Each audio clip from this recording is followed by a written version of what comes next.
Hi everyone! Magandang araw sa inyong lahat. Andito na naman pong muli ang inyong nag-iisang Mama Mia para sa panibagong ating ihahandog na kwento ngayong araw na ito. And syempre, Monday today.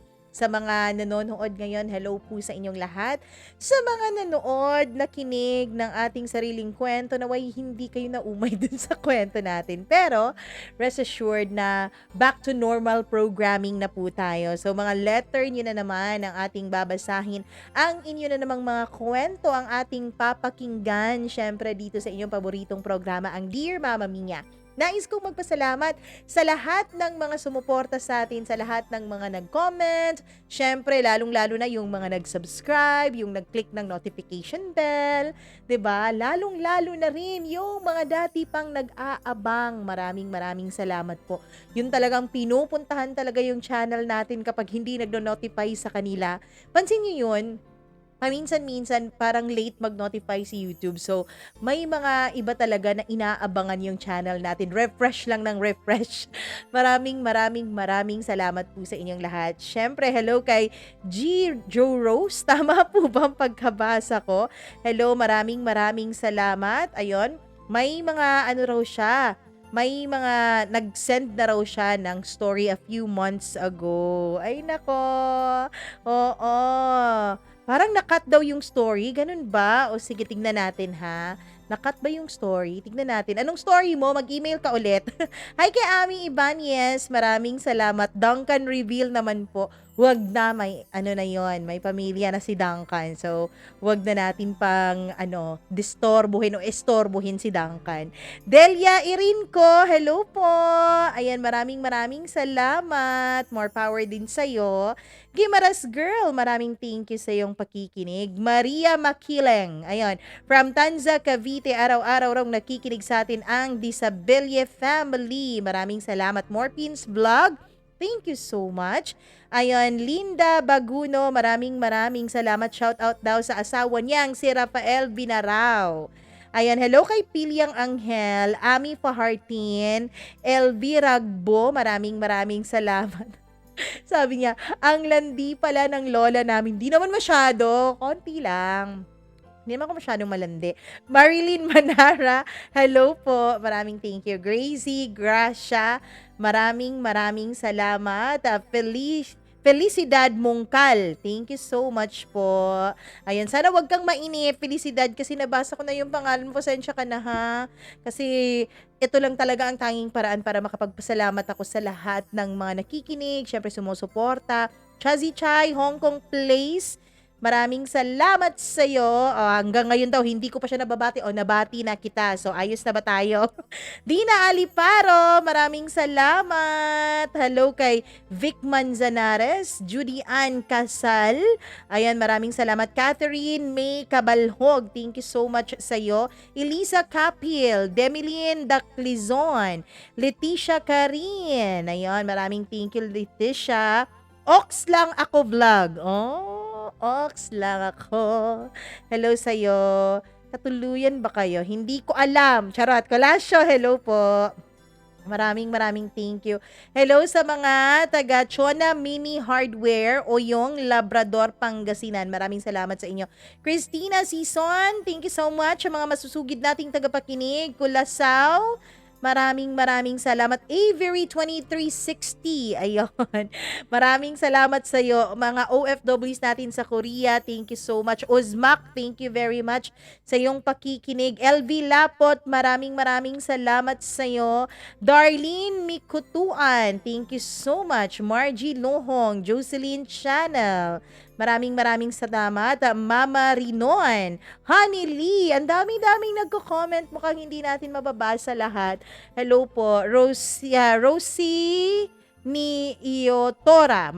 Tama po ba?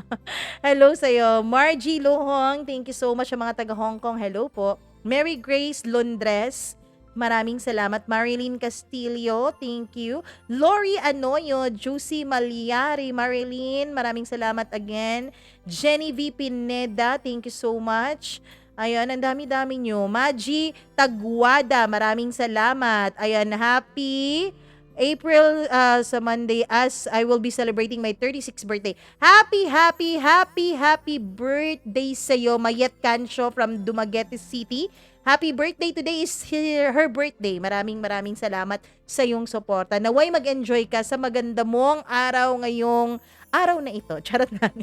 Anyways po, naku, alam kong excited na ang lahat para sa panibagong kwento. Baka naumay kayo ng 2 araw dahil hindi naman masyadong exciting yung kwento na yun. Eto, exciting po ang kwento ni Laloy ngayong araw na to. Kaya pakinggan na natin ang kaniyang kwento dito lamang sa paborito niyong programa, ang Dear Mama Mia.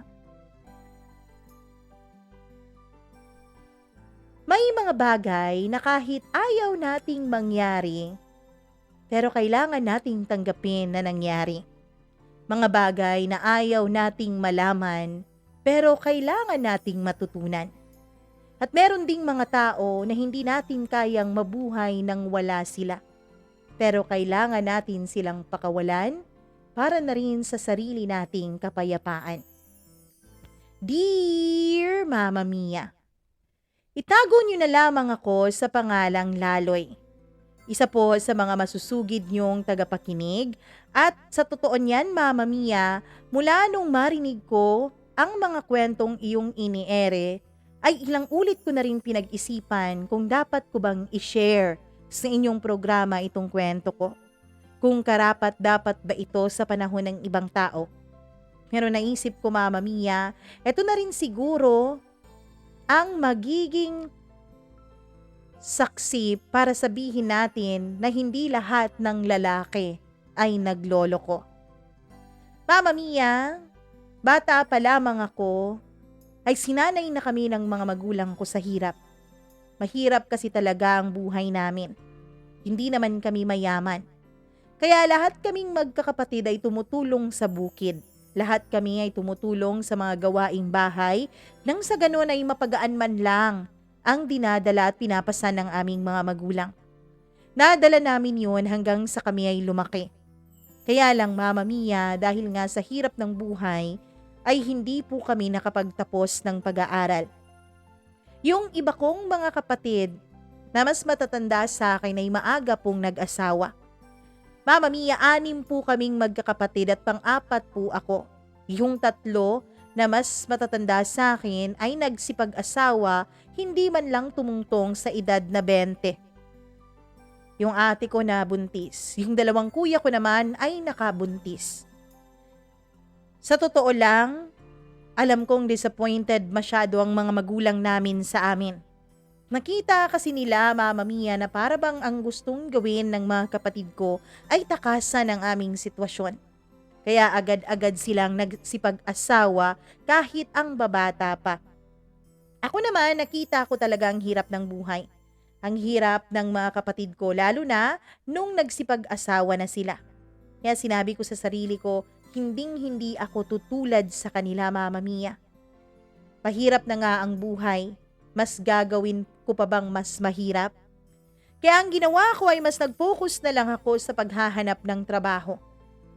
Naging kargador ako sa pier, Mama Mia. Naging bahagi rin ako ng construction.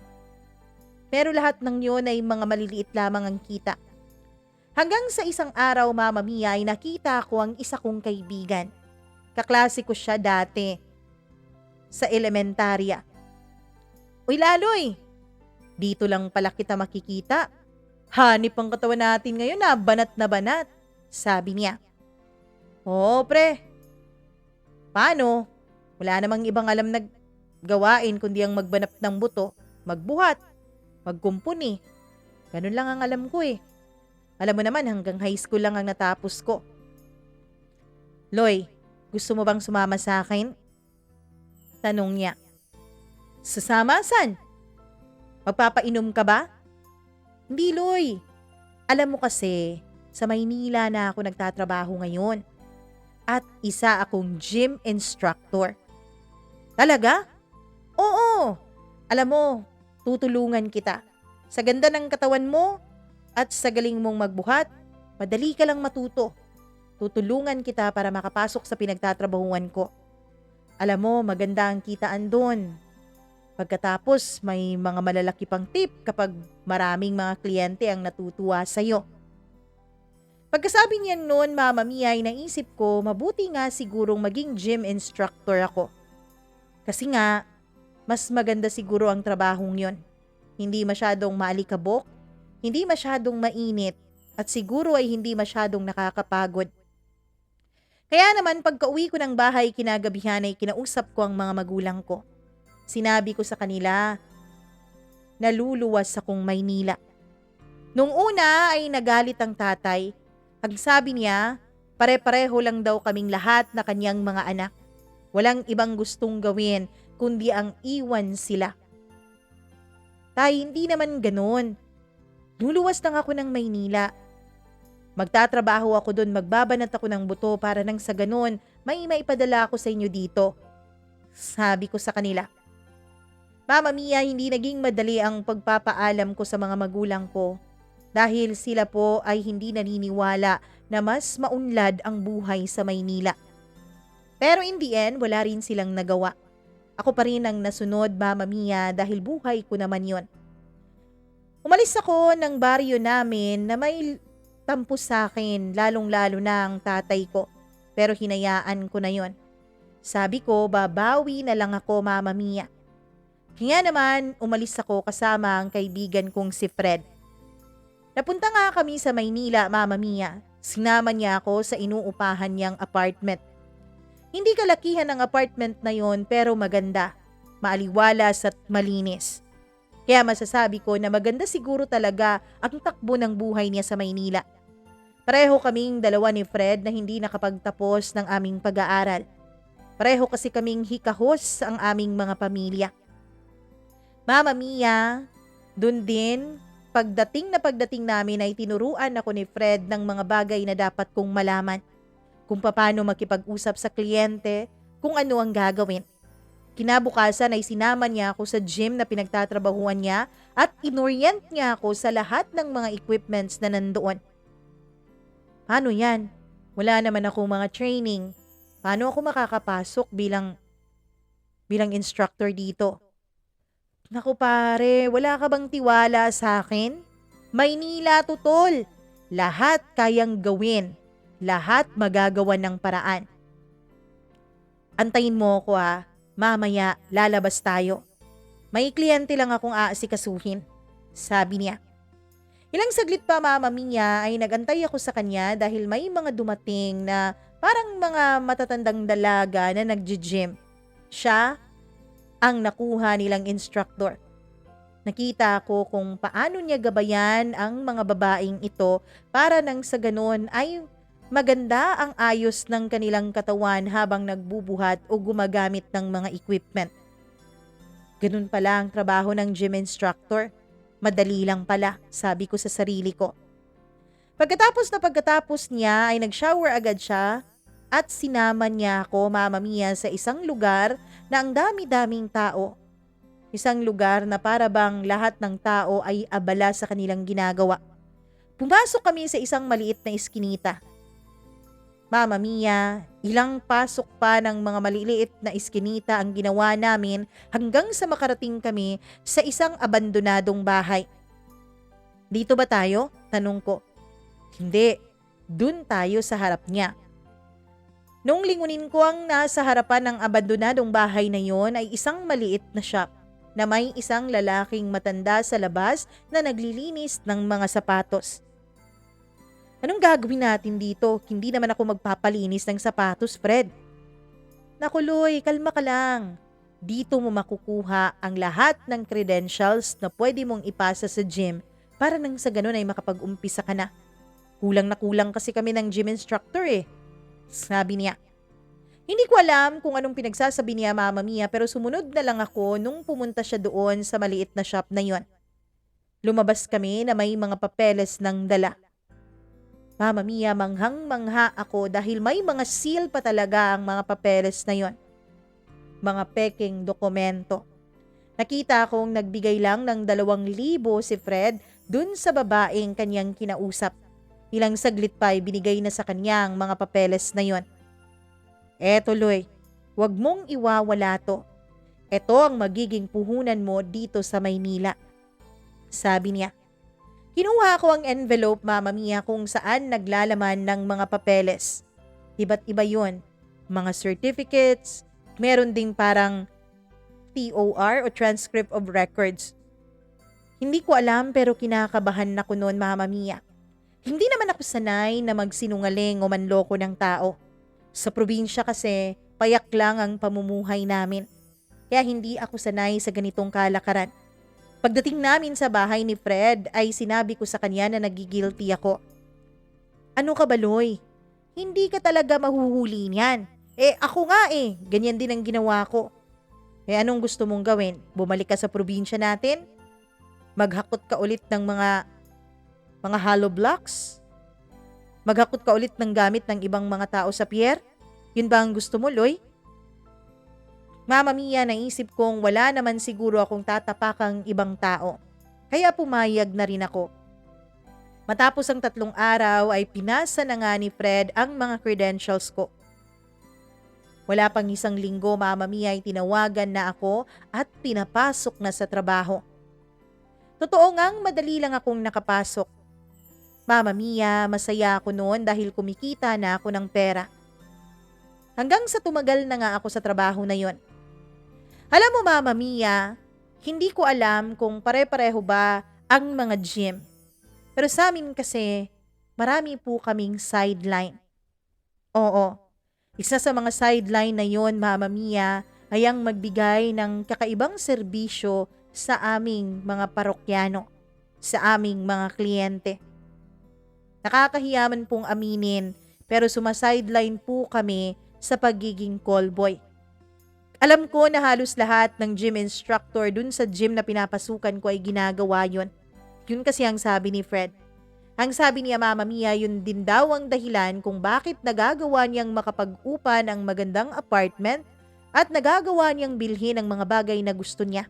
Plus, nakakapagpadala pa siya sa mga magulang niya sa probinsya. Nung una ay hindi ko alam kung kaya kong sikmuraing gawin ang mga bagay na yon. Kaya lang, Mama Mia, nung nagipit na ako dahil nga nagkasakit ang tatay ko, ay wala na rin akong nagawa kundi pasukin ang kalakaran na yon. Hanggang sa tumagal na ako ng 5 taon sa trabaho ko. Maayos naman ang kita. Unti-unti ay parang umaalwan na ang buhay ng pamilya ko sa probinsya. Nakakapag-share na rin ako sa upa ni Fred at sa lahat ng gastusin sa apartment. Hindi na ako humanap ng iba pa, Mama Mia, dahil 2 naman ang kwarto doon. Sabi ni Fred, sabay na lang daw talaga kami para mas makatipid. Mama Mia, sa totoo lang, hindi ko nakikita noon ang panahon kung kailan ko titigilan ng ganitong klase ng trabaho. Madali lang naman kasi talaga. Lalo na kapag may mga matrona o di kaya'y mga binabaikang kliyente. Ikaw pa ang pinagsisilbihan, ikaw pa ang binibigyan. Mama Mia, ang ginagawa ko lang ay halos mahiga sa kama. Kapag may ekstrang serbisyo silang gustong ipagawa sa akin para mas masihan sila, ay dagdag bayad yon. Kaya dagdag kita na rin. Alam ng may-ari ng gym, Mama Mia, ang ginagawa naming sideline pero wala naman silang sinasabi. Hindi rin nila kami pinagagalitan o pinangangaralan. Ang importante lang sa kanila ay marami ang papasok sa gym nila para magpa-member. Hanggang sa isang araw, Mama Mia, may nakilala akong babae. Ang totoo niyan, Mama Mia, sa klase ng trabaho ko, nakita ko na halos lahat ng klase at uri ng tao. May mga pumupunta sa gym para magpapayat. Meron naman para magbawas ng stress at yung iba naman ay magpa-cute at mag-hunting ng love life. Pero yung iba nga, Mama Mia, ay higit sa pag-gym ang gusto. Yung iba ay gusto ng total package na serbisyo. At yun ang ino-offer ng aming mga gym instructors. Kasama na nga ako doon. Mama Mia, hindi ko rin talaga maiwasan na kahit na serbisyo lang ang ino-offer ko, may iba po sa mga babae o binabae na para bang naghahangad pa ng mas sobra pa doon.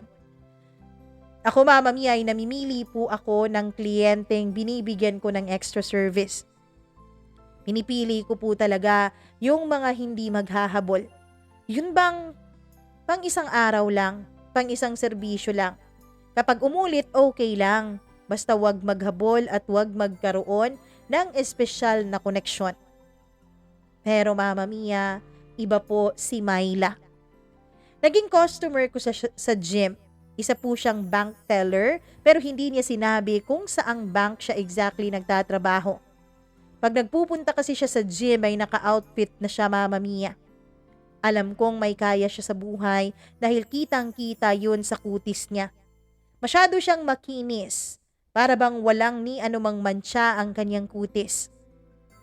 Mula nga nung pumasok siya sa gym, Mama Mia, ay nakita ko sa kanyang info sheet ang kanyang mga gustong gawin. Nais niya raw magpapayat. At mula nga noon ay halos araw-araw after ng kanyang trabaho ay dumediretso na siya sa gym para magpa-sexy ng kanyang figure. Mama Mia, nung una ay ako talaga ang nilapitan niya. Tinanong niya ako kung instructor ba raw ako sa gym na yon. Tumango ako pero ang sabi ko ay meron na po akong ibang mga kliyente. Kaya lang hindi po siya pumapayag na ibang instructor ang ibigay sa kanya. Ako raw talaga ang gusto niya dahil pakiramdam niya ay magiging komportable siya sa akin. Kaya naman ang isa kong customer ay pinasa ko sa kaibigan kong si Fred. Buti na lang talaga at hindi naman pihikan yung baklang yun kaya pumayag na rin siya dahil ang sabi niya gusto niya rin daw tumikim ng ibang mga putahe. Mama Mia, sa totoo lang ay hindi ko alam kung may gusto ba sa akin si Myla o sadyang totoo lang talaga ang sinasabi niya na kampante siya at komportable siya sa akin. At mula nga nung naging kliyente ko siya, Mama Mia, ay naisip ko na baka iba si Myla sa lahat ng mga kliyente ko doon sa gym. Mahinhin kasi siya, Mama Mia. Kapag ngumiti naman siya ay tipid. Pero kapag nakikipag-usap naman siya sa akin ay halata ko naman na parang gusto niya na mas tumagal at mas lumalim pa ang pag-uusap naming dalawa. Ang totoo niya, nung unang araw na magkakilala kami ay agad-agad niyang sinabi sa akin na ako ang gusto niyang maging gym instructor. Sa simula pa lang nung makilala ko siya ay halos natulala na ako sa kanyang angking ganda. Maputi at makinis ang kanyang kutis. Oo't medyo tabain siya, pero Mama Mia, para po siyang isang anghel sa paningin ko. Isang chubby na anghel. Nagpipink po ang kanyang pisngi. Ang kanyang lips halata mong walang makeup pero pinkish yun, Mama Mia. Naisip ko kung ano pa kaya ang kulay ng katawan niyang nakatago sa kanyang mga damit. Siguro ganun din. Siguro mas pink. Siguro mas nakakaakit. First time ko pong makakita ng babaeng ganun kaganda. Ng babaeng parang artista ang kutis. Parang hindi totoo. At isa pa, Mama Mia, isa po sa pinakamaganda sa mukha ni Myla ang kanyang mga mata. Ang kanyang mga pilik mata na mahahaba at kulot na kulot. Ang kanyang mga matang parang nangungusap sa akin. Kaya naman sinabi ko sa sarili ko na mukhang hindi ko kayang pigilan ang nararamdaman ko sa kanya. Mula nga nung araw na yun ay araw-araw na kaming nagkikita at nagkakasama ni Myla sa gym. Nagkakausap rin kami tuwing break niya at sinasabi niya sa akin ng mga personal na bagay tungkol sa buhay niya. Haminin ko sa iyo, Mama Mia, unti-unti ay nahuhulog ako kay Myla. Wala rin naman pong sign na alam ni Myla ang mga nangyayari sa loob ng gym. Simula din nung nakilala ko siya, ay Mama Mia, binawasan ko na po ang pagbibigay ng extra service sa iba ko pang mga kliyente. Alam mo pre, lahat ng mga kliyente mo nagtatanong sa akin, ano raw bang nakain mo, bakit hindi ka na nagbibigay ng extra serbisyo? Tanong sa akin ni Fred nung isang gabi na naghahapunan kami sa loob ng apartment. Naku pre, mukhang nawawalan na ako ng gana sa bagay na yan eh. Hindi ko alam. Naku, wag mong sabihing na in love ka na doon sa bago mong kliyente. Naku pre, iba na yan ha. Wag mong sabihin na tinamaan ka na. Sabi niya. Ewan ko pre, mahal ko siya eh. Parang hindi siya mawala-wala sa isip ko. Alam mo bang napapanaginipan ko siya? Ganun kalala ang tama ako sa kanya. Tinawanan lang ako ni Fred, Mama Mia, at winarningan niya ako na dapat ay magdahan-dahan ako dahil hindi ko pa raw lubusang nakikilala si Myla. At isa pa, Mama Mia, ayaw ko na raw ba ng pera? Hindi ko na raw ba gusto na mabigyan ng magandang buhay ang mga kapatid ko at ang mga magulang ko? Ang totoo niyan ay may mga nakababata pa akong kapatid na pinag-aaral. Kaya kailangan ko talaga ng pera. Pero Mama Mia, kapag naiisip ko naman na nakikipagsiping ako sa iba ay parang hindi ko na kinakaya. Pero sinubukan ko pa rin. Sinubukan ko pa rin magbigay ng extra service sa ibang mga kliyente ko. Kaya lang Mama Mia, sa tuwing may mangyayari sa akin kasama ang ibang mga kliyente ko, ay si Myla po ang nasa isip ko. Kaya ang sabi ko nun sa sarili ko, patay. Tinamaan na nga talaga ako ng lintik. Kaya naman Mama Mia, isang araw ay gulat na gulat ako dahil extra sexy si Myla nung pumasok siya sa gym. At para bang naging malandi siya sa akin. Hindi ko talaga lubos mapinpoint kung ano ba ang iba sa kanya. Kaya lang hindi naman siya ganoon Mama Mia na dinidikit niya ang katawan niya sa akin. Kapag may binubuhat siya at pinapatulong niya ako dati, ay nilalayo naman niya ang katawan niya sa akin. Kaya lang isang araw ay nagulat ako. Nung tinutulungan ko siyang buhatin ang kanyang binubuhat ay parang mas dinidikit pa niya ang puwetan niya sa harapan ko. Pagkatapos ay nilingon niya ako na malapit na ang mukha-mukha namin sa isa't isa. Mula nga noon ay araw-araw na niyang ginagawa ang bagay na yon, na para bang inaakit niya ako. Loy, gusto mo bang magkape after natin dito? May kliyente ka pa ba? Tanong niya sa akin. Wala na, pero kailangan kong umuwi. Kailangan ko kasing maglaba. Sabi ko naman para makaiwas sa kaniyang panunukso. Naku, huwag ka munang maglaba. Alam mo, babayaran ko na lang ang oras mo. Kailangan ko lang talaga ng makakasama eh. Kailangan ko lang ng makakausap. Sabi niya. Kaya naman Mama Mia, pumunta kami sa coffee shop. Nagkape kami doon at ilang oras din kaming nag-uusap. Tama nga ang sinabi niya. Binayaran niya ang bawat oras na kasama niya ako. Kaya naging extra pera ko na rin yon. Hindi kasing laki ng binibigay sa akin ng mga pinag-e-extra servicean kong mga kliyente pero ayos na rin. Hanggang sa naging araw-araw na gano'n ang routine namin. Hanggang sa umabot na sa point na magka-text kaming dalawa, magka-chat at magka-callmate pa. Mama Mia, may mga punto na rin na parang niyayaya na niya akong sumama sa kanyang mga gala. Nung una ay tumatanggi ako. Pero habang tumatagal ay parang mas nagugustuhan kong nakakasama ko na si Myla. Until one time, Mama Mia, in-invite niya ako na mag-bar kasama siya dahil gusto niya raw uminom. Iinom ka? Naku, mawawalan talaga ng saysay yung pagdijeta mo at saka pag-gym mo. Sabi ko sa kanya. Loy, pwede ba? Huwag mo akong pagbawalan. May pinagdadaanan yung tao eh. Bakit? May problema ka ba? Oo. Love life ba? Oo. Pagkasabi niya noon ay sinamahan ko siya. Naginom kaming dalawa at nagkwento siya sa akin tungkol sa love life niya na feeling niya Mama Mia ay wala ng patutunguhan. Hihiwalayan ko na siya, Loy. Ayoko na sa kanya. Naiinis ako parang hindi niya ako mahal eh. Alam ko namang may ibang babae siya. Mama Mia, nung gabing yun, dahil sa bugso ng aking damdamin at dahil sa tama ng alak sa aking katawan, ay hindi ko na nagawang pigilan ang ninanais ni Myla. Oo. Pagkasakay namin ng kotse niya, Mama Mia, ay binigay niya sa akin ang susi. Ako raw ang mag-drive. Habang minamaneho ko at tinatanong ko kung saan ko siya ihahatid, ay kakaiba po ang binibigay niya sa akin na mga instruction kung saan dadaan. Diyan, lumiko ka dyan. Pagkatapos pumasok ka dyan, no? Pagkatingin ko sa tinuro niya ay isa po yung motel. Myla, anong gagawin natin dito? Ano pa bang ginagawa ng isang babae at ng isang lalaki sa motel, Noy?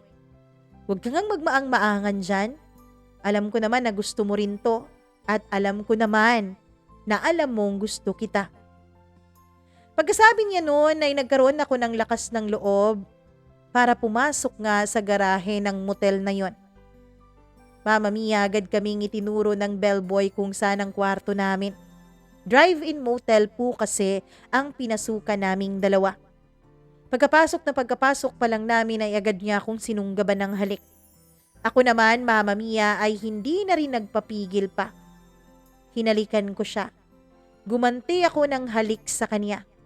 Mga halik na hinding-hindi ko talaga pagsisisihan. Mga halik, Mama Mia, na siyang naging simula kung paano kami nakarating sa kama at kung paano nahubad ang lahat ng mga saplot na suot naming dalawa. At kung papaano, Mama Mia, na may nangyari sa amin ni Myla sa loob ng motel na yon. Kinabukasan, pagkagising namin, ay agad niya akong niyayang mag-shower. Ako naman ay nagpatianod lang. Doon ay inulit namin ang aming mga ginawa. Hindi pa kami nag-check out agad. Sinulit namin ang ilang oras na natitira, Mama Mia, habang may nangyayari sa aming dalawa. At doon nga nagsimula ang relasyon naming dalawa ni Myla. Lagi niyang sinasabi sa akin na gustong-gusto niya ako. Lagi ko namang sinasabi sa kanya na gusto ko siya at parang mahal ko na rin siya. Ang totoo niyan, Mama Mia, mula nung isang gabing may nangyari sa amin sa motel ay halos gabi-gabi na po kung gawin namin ang bagay na yon. May isang beses pa talaga na doon namin ginawa sa shower room ng gym. May alam kasi akong area na hindi abot ng CCTV. Doon, Mama Mia, ay parang na-excite siya nung malaman niya na ang part ng CR na yon o ng shower room na yon ay hindi abot ng CCTV. Hinila niya ako papunta doon. Niyakap niya ako at saka hinalikan ng mga papupusok na halik. Pinilit ko siyang itigil ang kanyang ginagawa. Pero ang sabi niya, mas na-excite daw siya sa ganon. Ako din naman, Mama Mia, na-excite din. Hindi naman ako manhid. Kakaiba naman talaga ang feeling kapag naiisip mo na pwede kayong mahuli ng ibang tao. Doon nga ay may nangyari din sa amin, paulit-ulit. Halos araw-araw kapag nag-gym siya, Mama Mia, at kapag walang masyadong tao sa gym, ay ginagawa namin ang bagay na yon. Ang feeling ko talaga, Mama Mia, ay napakaswerte kong lalaki. Dahil ang isang parehas ni Myla na maganda, edukada, may magandang trabaho, at syempre, Mama Mia, mahinhin ay na-in love sa isang kagaya ko. Kaya naman, kahit ano pang tanong sa akin ni Fred kung bakit hindi na raw ako nakikipag-extra servicean sa mga kliyente ko, at kahit na pinapagalitan na niya ako ay hindi pa rin ako tumitigil sa relasyon namin ni Myla. Alam mo, Loy, pwede naman na may relasyon kayo ng Myla na yan eh. Hindi ko naman kayo pipigilan. Wala namang pumipigil sa'yo. Kaya lang, Loy, huwag mo naman sanang baliwalain yung mga kliyente mo. Ang daming naghahanap sa'yo, oh. Isa pa, kailangan na kailangan mo ang pera, di ba? Kailangan mo yun para sa pamilya mo sa probinsya. Bakit ipagpapalit mo lahat para sa babaeng yan? Tanong niya sa akin. Hindi ko naman pinagpapalit lahat. Ayoko na lang kasi na may iba akong nakakasiping, Fred. Alam mo yun? Gusto ko yung girlfriend ko lang. Alam mo ang OA mo, para kang babae. Ako ba walang girlfriend? Meron din naman, di ba? Kaya lang, labas yung pag-extra service ko. Trabaho lang yun, walang personalan. Alam mo ikaw, akong nangangawit sa'yo eh. Lahat ng mga kliyenteng tinatanggihan mo sa akin pumupunta. Oo nga't nagkakapera ako pero natutuyuan naman ako. Alam mo naman, 'di ba? Limitado lang tong lakas ko. Tinawanan ko na lang siya, Mama Mia. Kahit anong pamimilit niya sa akin na pumasok ulit sa pag-extra service ay hindi ko na ginawa. Mama Mia, kahit anong pang-iintriga pa sa akin ng ibang mga kasamahan ko sa gym, dahil lang sabi nila baka raw magsumbong ako kay Myla sa mga nangyayari sa loob at baka mapahamak pa raw, hindi lang ang mga kasamahan ko kundi mismo ang gym namin. Sabi ko sa kanila wala akong sasabihin na kahit ano kay Myla. Hindi ko naman po ikinaka-proud ang ginagawa kong pag-e-extra callboy sa mga kliyente ko. Nangako ako sa mga kaibigan at mga kasamahan kong mga gym instructors na mananatiling lihim ang mga ganoong kalakaran sa loob ng gym. Walang malalaman si Myla mula sa akin. I'm sure, Mama Mia. I'm sure na may iba na naiinggit sa akin. Kasi nga sila binabayaran lamang, hindi siniseryoso. Samantalang ako may isang magandang babae, edukada, parang high-end o high-level na babae ang naging girlfriend ko. Alam ko, Mama Mia, na pati mga kasamahan ko sa gym ay nagagandahan din kay Myla. Maganda din naman talaga ang girlfriend ko. Mama Mia, hindi na ako nahihiyang tawagin siyang girlfriend. Kasi nga, girlfriend ko naman talaga siya. Tuwing day off ko, ay magkasama kaming dalawa. Pinupunan namin ang pangangailangan namin sa katawan ng isa't isa. Masaya siyang kasama, Mama Mia. Ang laging trip namin ay mag-long drive. Pumupunta kami sa mga malalayong beach resort at doon kami nag-check-in. Doon namin pinagsasaluhan ang mga bagay na alam ko, Mama Mia, na isa sa mga pinakamasarap na bahagi kapag may karelasyon ka. Hanggang sa isang araw, Mama Mia, ay binigyan ako ng pera ni Myla. Malaking pera yon, 20 mil. Myla, bakit ang laki ng binibigay mo sa akin? Tanong ko sa kanya. Kasi, pabonus ko yan sa'yo. Bonus? Bakit? Nagtatrabaho ba ako sa'yo? Empleyado mo ba ako? Hindi naman sa ganun, Loy. Pero alam ko kasi na may mga pinag-aaral kang kapatid. Alam ko na kailangan mong kumita. Ilang araw ka nang umabsent, di ba? Nag-leave ako sa trabaho, nag-leave ka rin para makasama ako. Myla, girlfriend kita. Hindi mo kailangan gawin to. Responsibilidad ko na bigyan ka ng oras. Responsibilidad ko na pasayahin ka. Oo nga, naiintindihan ko yun, Loy, pero responsibilidad mo rin naman ang pamilya mo. Kaya please, wag ka nang tumanggi. Wag kang mag-alala, hindi to bayad. Isipin mo na lang na parte to ng pagmamahal ko sa'yo. Mama Mia, kahit ayaw kong tanggapin ang perang inaalok niya, ay pinipilit niya. Hanggang sa parang nagtampo na rin siya kung ayaw kong tanggapin ang perang yun. Kaya naman, tinanggap ko na lang. At mula nga noon, Mama Mia, ay tinutulungan na ako ni Myla sa mga problemang pinansyal ko. Nakakapagpadala pa rin ako ng pera sa mga kapatid ko at mga magulang ko dahil sa tulong ni Myla. Buwan-buwan, Mama Mia, ay may tinatanggap ako sa kanya na parang allowance. Ang totoo niyan, Mama Mia, mas matanda kasi sa akin si Myla ng 7 taon. Pero kapag pinagtabi mo naman kami ay hindi halata. Dahil, Mama Mia, siguro nga lumaki siyang anak mayaman, kaya batang-bata pa ang itsura niya. Hindi naman katulad ko na lumaki sa sikat ng araw, sa pagbabanat ng buto. Kaya medyo matanda ang itsura ko sa tunay kong edad. Kaya kapag pinagtabi mo kami, ay halos magkaedad lang ang itsura namin. Di kaya ay mas bata pang tignan si Myla sa akin. Hanggang sa nasanay na ako, Mama Mia, na binibigyan ako ni Myla ng pera. Hindi lang yon, iba't ibang mga regalo ang binibigay niya sa akin. Sapatos, damit, sombrero, yung mga mamahalin talaga. Pero isa lang talaga ang pinagtataka ko kay Myla. Sa bawat gala namin, Mama Mia, ay lagi pong sa mga malalayong lugar. Kailanman ay hindi kami gumala sa loob ng mall. Kapag kumakain kami sa labas, ay yung mga 1 to 2 hours drive pa talaga mula sa gym na pinagtatrabahuan ko.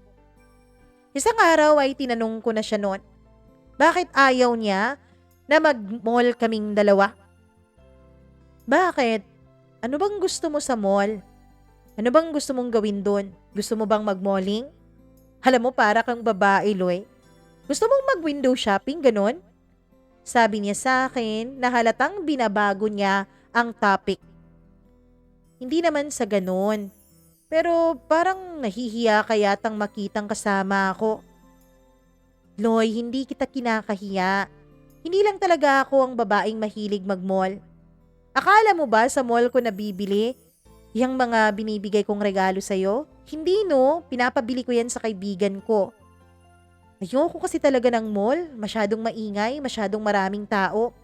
Kaya nga lumalayo ako dito sa Maynila eh. Kaya ba laging Batangas, di kaya La Union? Ang trip nating dalawa? Oo, kasi mas maganda doon, mas tahimik, mas probinsyang probinsya, alam mo yun?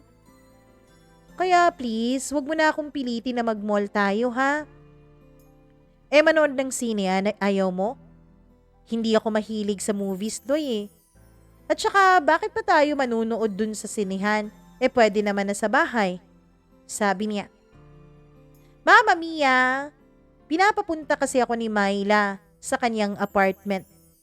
May mga pagkakataon na doon na rin ako natutulog. Ang totoo niyan, gustong-gusto ko nang sabihin kay Myla na gusto ko nang lumipat sa apartment niya. Kaya lang nahihiya ako. Alam ko kasi Mama Mia na siya ang halos gumagasto sa lahat. Kaya naman nahihiya talaga ako. May mga pagkakataon naman na pinipilit ko siyang ako ang magbayad sa mga gala namin pero hindi talaga siya pumapayag. Kaya naman bumabawi na lang ako sa pagbili ng bulaklak para sa kanya tuwing monthsary naming dalawa. Tumagal ng ilang taon ang relasyon namin. Hanggang sa isang araw, Mama Mia, naisip kong pakasalan ko na kaya si Myla. Mahal ko naman siya at mahal niya ako. Isang araw, nang makarating kami sa isang resort sa Batangas, ay agad ko siyang niyayang pumunta ng kwarto namin. Alam mo, hindi ka makapaghintay ha. Pagpasok namin ay nagulat siya Mama Mia dahil may pa-heart na mga petals pang set up doon sa mismong kama. Tumatawa siya Mama Mia, bakit daw may ganon hindi naman namin monthsary. Kasi babe, may gusto sana akong itanong sa'yo. Ano yun?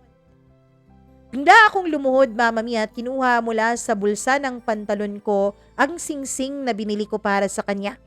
Hindi man kamahala ng singsing na yun, pero yun ay simbolo ng pagmamahal ko ng labis kay Myla. Loy, anong ginagawa mo? Myla, matagal na naman tayo, di ba? Pwede bang magpakasal na tayo? Will you marry me? Tanong ko sa kanya. Mama Mia, napaupo siya sa kama. Loy, hindi pa ako handa sa kasal eh. At isa pa, hindi ako naniniwala sa kasal. Sabi niya. Myla, 35 ka na. Ako naman, 28. So, pwede na tayong magpakasal dalawa. Huwag kang mag-alala, hindi ko naman hahayaan na ikaw lang ang bumuhay sa pamilya natin. Magbabanat ako ng buto, promise. Loy, hindi naman to financial aspect. Alam mo ba, hindi talaga ako naniniwala sa kasal-kasal na yan. Yung mga magulang ko nga, kinasal, pero naghiwalay din naman. Yung mga tita ko, naghiwalay din sa mga tito ko. Hindi ako naniniwala sa kasal, Loy. Hindi kailangan ng kasal para patunayan natin na mahal natin ang isa't isa. Mama Mia, kahit nasaktan ako sa sinabi niya, ay pilit ko pa ring inintindi kung saan siya nanggagaling. Hindi rin siguro talaga madali ang naging trauma niya mula sa paghihiwalay ng mga magulang niya nung bata pa siya. Kaya sinabi ko na lang sa sarili ko na uunti-untiin ko si Myla. Ipaparamdam ko sa kanya na mahal ko siya, na hindi ko siya iiwanan. Ipaparamdam ko sa kanya, Mama Mia, na handa akong samahan siya sa habang buhay. Nang sa ganon ay maisipan niyang pumasok sa kasal kasama ko. Hindi ko pinahalata sa kanya na na-disappoint niya ako nung tanggihan niya ang alok kong kasal. Binalik ko na lang sa box yung binili kong singsing. Gusto ko sanang ibigay sa kanya para suotin niya pero ang sabi niya wag daw. Kasi intended daw yun for engagement ring. Hindi daw pwede Mama Mia na isuot niya yon dahil kapag sinuot niya yon, ibig sabihin ay pumapayag siyang magpakasal sa akin. Hindi ko na rin siya pinilit pa dahil ayokong magsimula pa ng away. Nasa magandang resort kami noon kaya alam kong kailangan naming sulitin ang pagkakataon. Ang sabi kasi ni Myla Mama Mia, sa mga susunod na linggo ay 1 buwan daw siyang ipapadala sa malayo para sa panibagong opening ng branch ng bangko na pinagtatrabahuan niya. Siya daw ang i-assign doon bilang manager. Oo, may promotion siya Mama Mia, pero dun muna ang assignment niya sa malayo. 1 buwan daw mahigit na hindi kami magsasamang dalawa.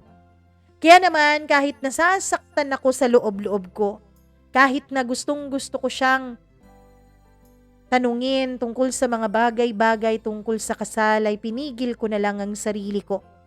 Mas pinili ko na lang na mag-enjoy kaming dalawa dun sa magandang resort na yon. Binigay ko ng buong-buo ang pagmamahal ko kay Myla. Lahat-lahat Mama Mia habang magkasama kami sa resort. Alam kasi namin na mamimiss naming dalawa ang isa't isa. At pagkatapos nga namin dun sa resort Mama Mia, nung bumalik na kami ng Maynila ay binigyan niya ako ng isang envelope. Puno yun ng pera. Mga 50,000 siguro yun.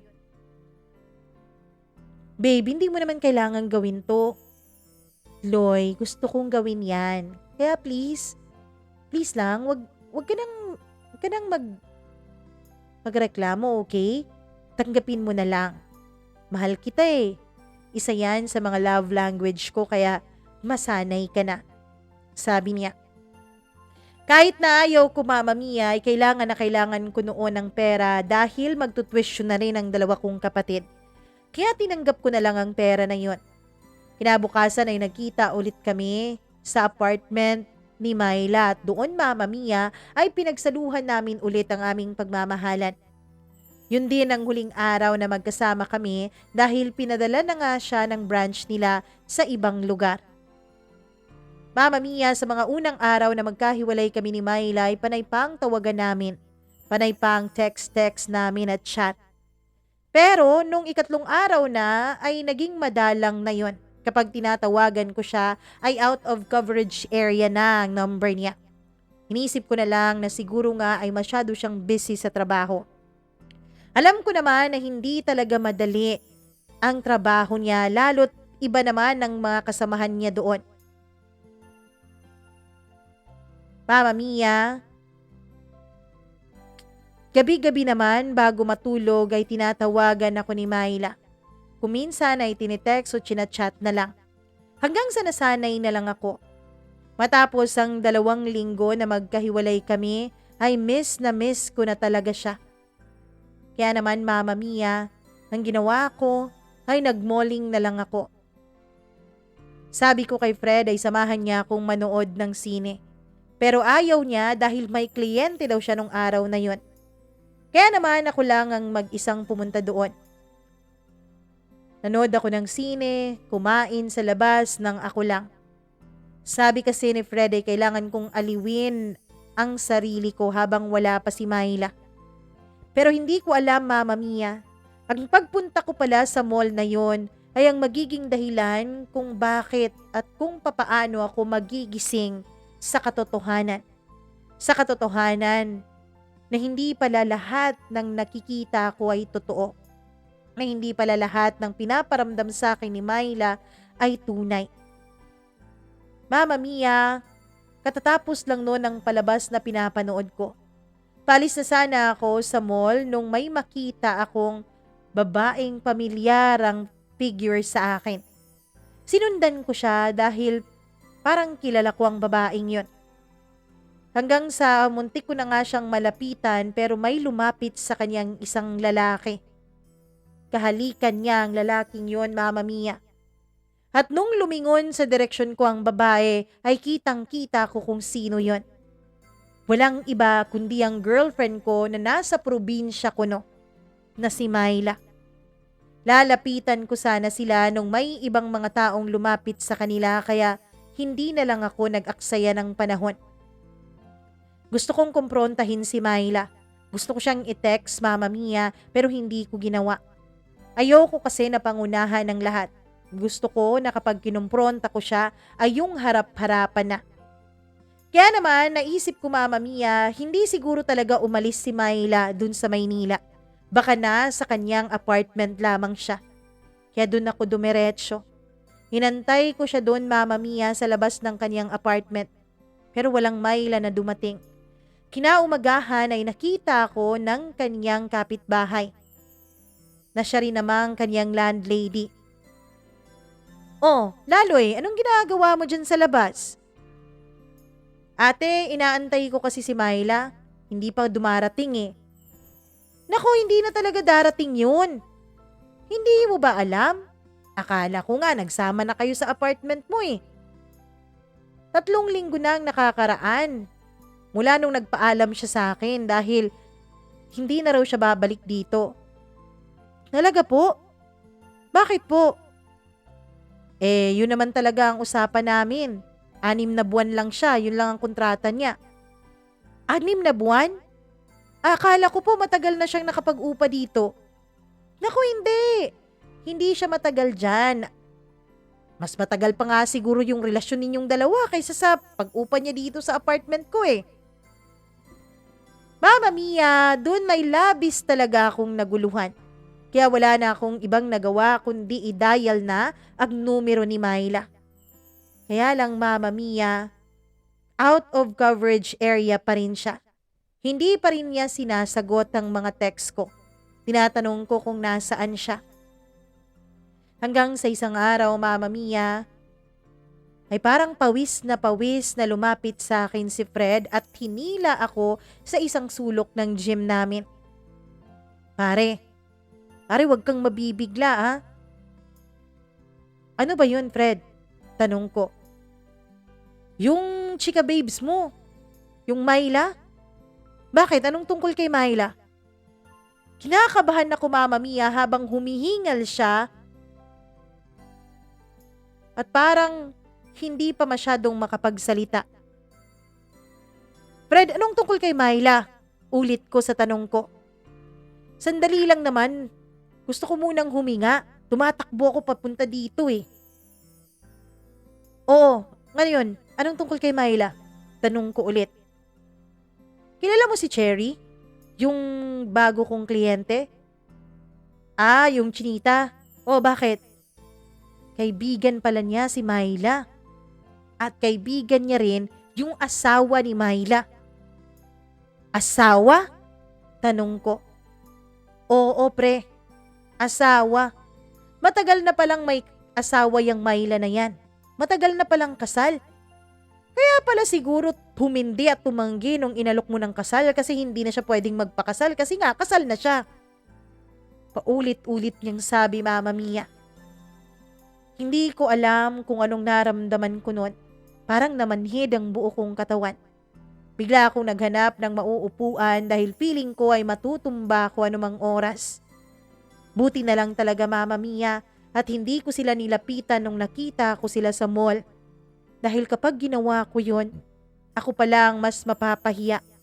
Dahil Mama Mia, yung lalaking kasama niya, yung lalaking kahalikan niya sa loob ng mall, yun pala ay asawa niya. Ako pala ay kabit lang niya. Masyadong masakit para sa akin ang ginawa ni Myla. Niloko niya ako. Minahal ko siya ng totoo. Oo, Mama Mia, at binibigyan niya ako ng pera. Oo, at napapakinabangan ko siya pagdating sa pinansyal na aspeto pero kailanman ay hindi ko siya niloko.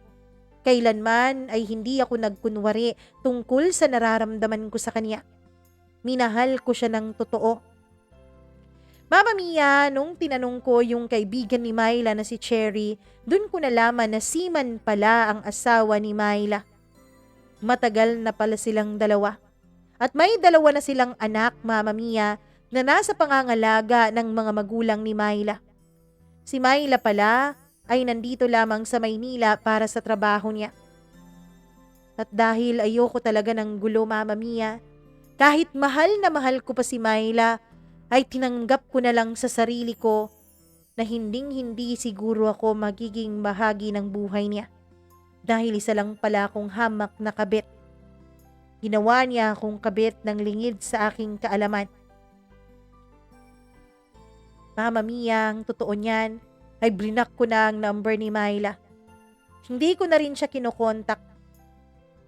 Hanggang sa isang araw, matapos nga ang halos 2 buwan, ay bigla na lang nagpakita si Myla sa gym na pinagtatrabahuan ko. Gusto niya akong kausapin. Noy, kausapin mo naman ako. Bakit mo ba ako iniiwasan? Tanong niya. Bakit hindi mo yan tanungin sa sarili mo, Myla? Bakit hindi mo tanungin sa sarili mo kung anong ginawa mo para magkaganito ako? Para iwasan kita? Loy, alam kong nakarating na sa'yo ang totoo. Alam kong alam mo na may asawa ako. Patawarin mo ko, Loy. Hindi ko kasi alam kung paano sasabihin sa'yo ang totoo eh. Nung una, pakikipaglaro lang naman talaga ang gusto ko. Sana sinabi mong pakikipaglaro lang. Pwede naman akong makipaglaro eh. Pero sana, alam ko. Hindi yung parang niloloko mo ko. Loy, patawarin mo ko. Wala naman talaga sa intensyon kong maging seryoso tayong dalawa sa isa't isa. Kaya lang, Loy, minahal na kita eh. Kaso hindi ko alam. Hindi ko alam kung paano. Kung paano magiging tayong dalawa. At kung paano ko hihiwalayan ang asawa ko. Huwag mong gawin yan, Myla. Huwag mong hiwalayan ang asawa mo. Diba? Sabi mo nga, ayaw mo ng isang broken family? Dahil produkto ka ng bagay na yon? Baka naman pati yun sinungaling mo pa sa akin. Baka naman hindi ka talaga produkto ng broken family. Hindi, Loy, totoo. Totoong iniwanan kami ng papa ko. Totoong naghiwalay sila ng mama ko. Totoo pala eh. Bakit ngayon parang gusto mo pang magpatuloy itong relasyon natin? Gusto mo bang maranasan ng mga anak mo ang naranasan mo noon, ha, Myla? Doon ay umiyak siya ng umiyak, Mama Mia. Halos magmakaawa siya sa harapan ko, pero nilakasan ko ang loob ko. Myla, itigil na natin ang lahat ng to. Hindi pwede, Loy.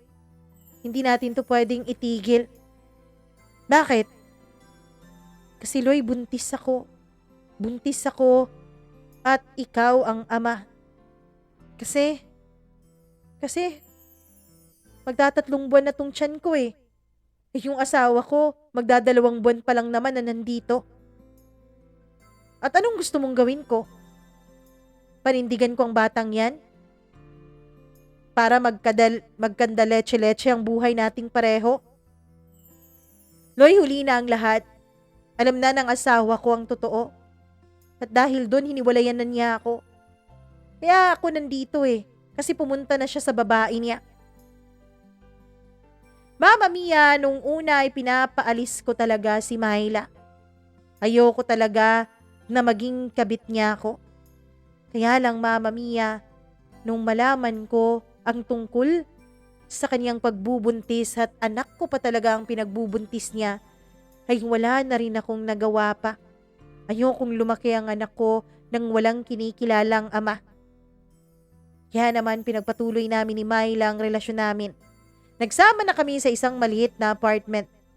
Medyo maganda pa rin naman ang buhay namin kasi nga pareho pa rin namang kaming may trabaho. Kaya lang, Mama Mia, namomroblema ako ngayon. Kasi ang totoo niyan, may nakapagsabi sa akin na nagkikita pa rin daw si Myla at ang asawa niya.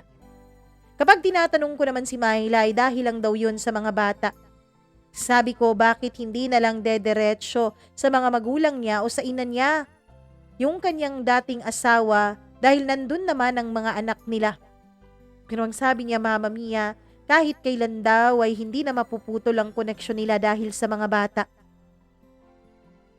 Mama Mia, hindi ko alam kung pagtitiwalaan ko ba ulit si Myla. Hindi ko alam kung ibibigay ko ba sa kanya ng buong-buo ang tiwala ko. Gayong alam ko na, Mama Mia. Alam ko na niloko niya ako at posibleng lolokohin niya ulit ako. Ano po ba ang gagawin ko, Mama Mia? Dapat ba na makialam pa ako sa buhay nilang dalawa ng asawa niya at ng mga anak nila? Tama po bang pagbawalan ko siyang makipagkita sa dati niyang asawa? Tama po ba na dapat dun na lang dumiretso sa ina ni Myla ang kanyang asawa dahil nandun naman ang mga anak nilang dalawa? Ano po ba ang gagawin ko? Aaminin ko po na naninibog ho ako. Nagsiselos ako, Mama Mia. Dahil ano lang naman ako kung ikukumpara sa asawa niya.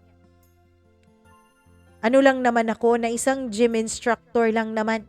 Samantalang yung asawa niya, Mama Mia, ay may magandang trabaho. At malay ko ba kung may nangyayari sa kanila sa likod ko? Hindi ko alam kung hanggang kailan ako magiging ganito, Mama Mia. Please tulungan niyo po ako. Lubos na gumagalang, Laloy.